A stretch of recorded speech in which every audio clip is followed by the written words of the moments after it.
नमस्कार। वक्त हो गया ये जानने का कि मध्य प्रदेश में आज क्या हुआ। तो मैं राहुल सौमित्र अगले 24 मिनट में आपको बताऊंगा कि मध्य प्रदेश में आज क्या हुआ।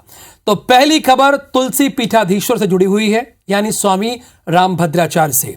उन्होंने आर्थिक आधार पर आरक्षण देने की मांग की, जिस पर सियासत गर्मा गई। भारतीय जनता पार्टी खेमे से जहां रामभद्राचार्य के समर्थन में सुर सुनाई पड़े, यानी लोगों ने सुर में सुर मिलाए, तो वहीं कांग्रेसी रामभद्राचार्य की सोच को घटिया क्यों बता रहे हैं, ये हम आपको अपनी इस रिपोर्ट में दिखाएंगे।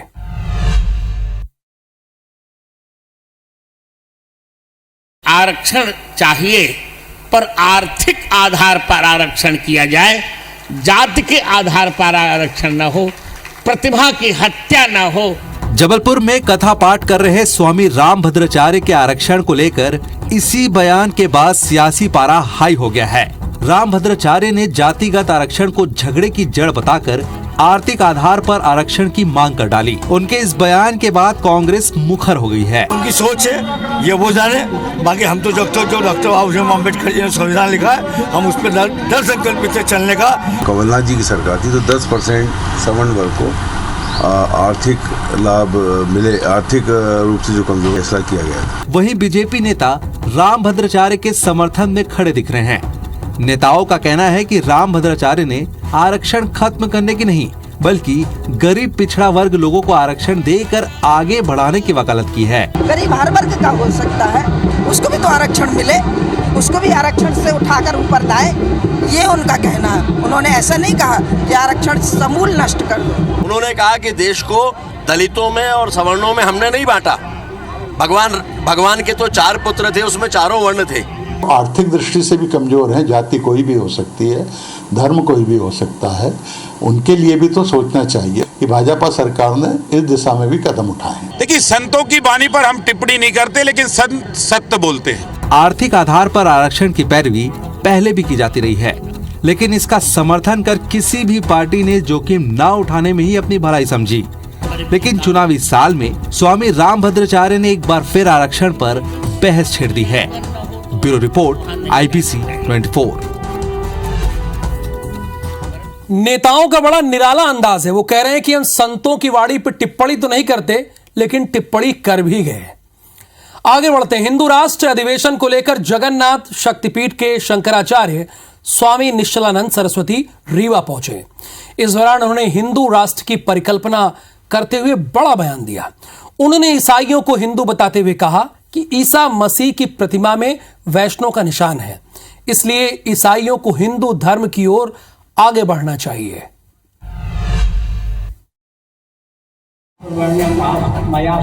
हिंदू राष्ट्र और सनातन धर्म को लेकर छिड़ी बहस के बीच जगन्नाथ पीठ के शंकराचार्य स्वामी निश्चलानंद सरस्वती ने बड़ी बात कही। रीवा में चल रहे हिंदू राष्ट्र अधिवेशन के दौरान उन्होंने ईसाइयों का हिंदू धर्म में स्वागत करते हुए कहा कि रोम में स्थित ईसा मसीह की प्रतिमा में वैष्णव का निशान है, जो हिंदुओं का चिन्ह है। ईसा मसीह की प्रतिमा आज भी वैष्णव तिलक युक्त है। अगर आप ईसा मसीह को मानते हैं, वैष्णव धर्म को स्वीकार कीजिए। इसके साथ ही स्वामी निश्चलानंद ने साईं भक्तों को हिंदू मठों और मंदिरों से दूर रहने की पैरवी की। साईं की मूर्ति रखे, प्रतिमा रखे, हमारे मठ मंदिर को दूषित करने का अधिकार साईं के भक्तों को नहीं है। निश्चलानंद ने संघ प्रमुख मोहन भागवत पर भी निशाना साधा और कहा कि भागवत को अभी काफी कुछ सीखने की जरूरत है। पुराने मन होली है, भागवत कहाँ रह गए? भागवत पाठ होता भक्त, मोहन भी कहाँ रह गए? दरअसल निश्चलानंद सरस्वती जगह जगह हिंदू राष्ट्र अधिवेशन कर हिंदुओं को जागृत कर रहे हैं, ताकि हिंदू राष्ट्र को लेकर दिल्ली में हुंकार भरी जा सके। तो संतों के निशाने पर मध्य प्रदेश में आज मोहन भागवत भी रहे। आपने सुना ही, 2 संतों ने इसी पर टिप्पणी की। आगे बढ़ते हैं। मध्य प्रदेश में बाबा साहब डॉक्टर भीमराव अंबेडकर की जयंती पर राजनीति का रंग चढ़ रहा है। दलितों को रिझाने के लिए बीजेपी कांग्रेस दोनों ने बड़ी बड़ी घोषणाएं की हैं।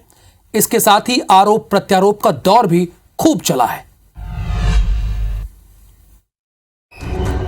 डॉक्टर भीमराव अंबेडकर की 132वीं जयंती पर उनकी जन्मस्थली महू में नेताओं का तांता लगा रहा। जयंती के बहाने कमलनाथ ने सीएम शिवराज पर पंच तीर्थ बनाने का वादा भूलने का आरोप लगाया और कांग्रेस की सरकार आने पर भोपाल में अंबेडकर की सबसे बड़ी प्रतिमा लगाने का ऐलान किया। तो पिछले साल मैंने घोषणा करी थी कि मैं सबसे बड़ी मूर्ति डॉक्टर अंबेडकर जी की हम भोपाल में बनाएंगे जब हमारी सरकार बनेगी। वहीं मुख्यमंत्री ने पंच तीर्थ को तीर्थ दर्शन योजना में शामिल करने का आदेश तो जारी किया, साथ ही जन्मस्थली पर धर्मशाला बनाने का भी ऐलान कर दिया। समाजवादी पार्टी के अध्यक्ष अखिलेश यादव भी भीम आर्मी प्रमुख चंद्रशेखर आजाद के साथ महू पहुंचे और अंबेडकर प्रतिमा पर माल्यार्पण कर उन्हें याद किया। इसके साथ ही भोपाल में बोर्ड ऑफिस चौराहे पर बाबा साहिब की प्रतिमा पर माल्यार्पण करने के लिए लोगों का मेला लगा रहा। बाबा साहब अम्बेडकर के विचारों को संपूर्ण भारत के अंदर इन विचारों को और नीचे तक जमीन पर लोगों के बीच ले जाने का प्रयास हम सब मिलकर के करेंगे। एमपी की सियासत में दलित समाज का अच्छा खासा दखल है, लिहाजा दोनों ही दल दलितों पर दांव खेल रहे हैं।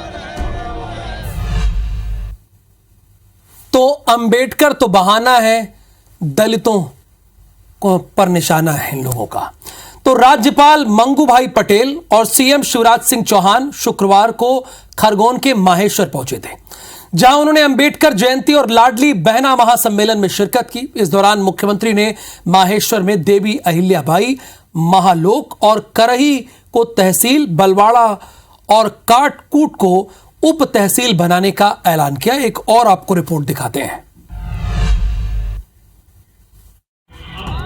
अंबेडकर जयंती और लाडली बहना सम्मेलन के बहाने महेश्वर में सीएम शिवराज ने आदिवासी समुदाय के साथ महिलाओं को भी साधने की कोशिश की। राज्यपाल मंगू भाई पटेल की मौजूदगी में मुख्यमंत्री ने महेश्वर में देवी अहिल्याबाई, महालोक, करही को तहसील, बलवाड़ा और काटकूट को उप तहसील बनाने का ऐलान किया। इतना ही नहीं, कसरावत से पीपल गोन मार्ग बनाने, कतरगांव को उप स्वास्थ्य केंद्र से प्राथमिक स्वास्थ्य केंद्र में उन्नयन करने की घोषणा भी की। माँ अहिल्या देवी ने जो काम किए, उनका जीवन, उनके किए गए काम, उनको दर्शाते हुए, उकेरते हुए यहाँ माँ अहिल्या जी के नाम पर अहिल्या लोक का निर्माण किया जाएगा, ये फैसला आज लिया है।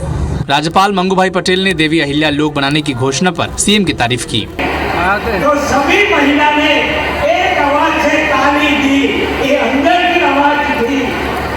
महेश्वर सीट एससी के लिए आरक्षित है। कांग्रेस की विजय लक्ष्मी साधो यहाँ की मौजूदा विधायक हैं, इसीलिए सरकार ने यहाँ अंबेडकर जयंती के दिन लाडली बहना सम्मेलन रखा था।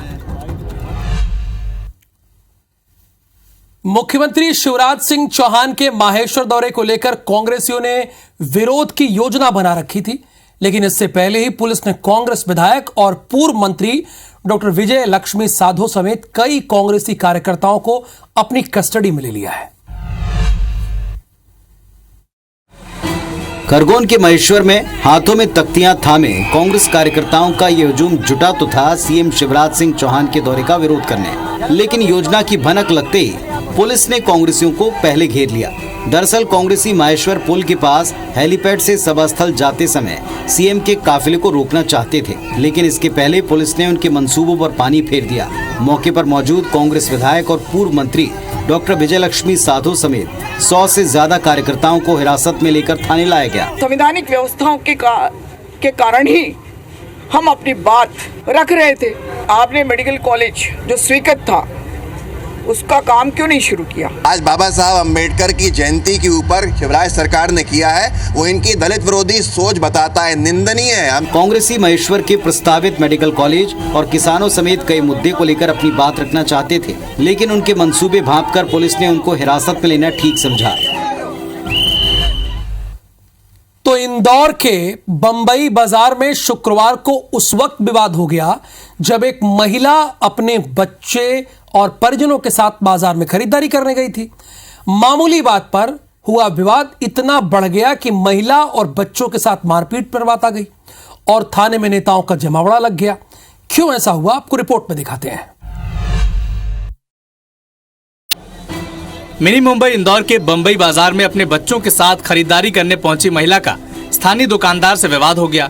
दीपिका वर्मा नाम की महिला के बच्चे का पैर मुस्लिम युवक की दुकान पर बैनर बनाने के औजार पर लग गया।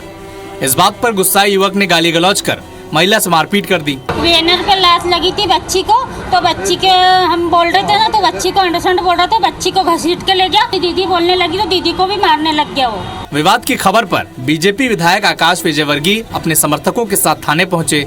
इस दौरान समर्थकों ने जमकर नारेबाजी की घंटे भर बाद पुलिस ने वीडियो के आधार पर FIR दर्ज करने की बात कही। ये बहुत ही घिनौना कृत्य बम्बई बाजार के मार्केट वालों ने किया है, तो उन पर सख्त से सख्त कार्रवाई हो और जो रिपोर्ट बताई गई उसके अनुसार धारा लगा के वैधानिक कार्रवाई की जा रही है। जहाँ जहाँ पर शिकायतें आती वहाँ कार्रवाई की जा रही है। बताया जा रहा है कि महिला को मारने के लिए तलवार भी निकाली गई। विवाद में 4 लोग घायल भी हुए हैं। फिलहाल पुलिस मामले की जांच में जुटी हुई है। बैतूल के टेमरू मालवार गांव के ग्रामीणों ने अवैध रेत परिवहन को लेकर चक्का जाम कर दिया। असल में ग्रामीणों का आरोप है कि लगातार अवैध रेत खनन हो रहा है।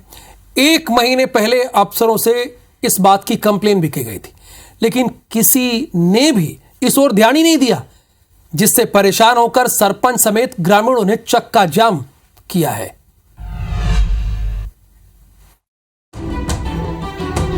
सड़क पर भारी वाहनों की ये कतार ट्रैफिक जाम के चलते नहीं लगी है, बल्कि बैतूल के चौबन इलाके में अवैध रेत परिवहन के खिलाफ लामबंद ग्रामीणों ने चक्का जाम किया है। दरअसल टेमरू मालवार गांव के पास बीते 1 महीने से हो रहे अवैध रेत खनन के चलते ग्रामीण परेशान है। शिकायत के बाद भी जब कोई कार्रवाई नहीं हुई तो ग्रामीणों ने रेत से भरे ट्रकों को रोककर चक्का जाम कर दिया। ठेकेदार अवैध उत्खनन कर रहे हैं और फिर रॉयल्टी और कहीं की है, और यहाँ की कोई रॉयल्टी नहीं है, गलत रूप से जा रही है। चक्का जाम की खबर पाते ही घोरा डोंगरी तहसीलदार मौके पर पहुंच गई और सभी वाहनों को जब्त कर थाने भिजवाया। अभी तो वर्तमान में अवैध परिवहन का ही है, जो कि हमने अभी आगे जाकर मौके पर जांच किया तो वहाँ कोई उत्खनन करते हुए हमें कोई वाहन नहीं प्राप्त हुआ है। तो अभी तो वर्तमान में अवैध परिवहन का ही प्रकरण। हालांकि मौके पर रॉयल्टी चेक करने के बाद इस बात का कोई सबूत नहीं मिला कि रेत खनन अवैध ढंग से किया गया, लिहाजा तहसीलदार ने अवैध परिवहन का मामला बनाया।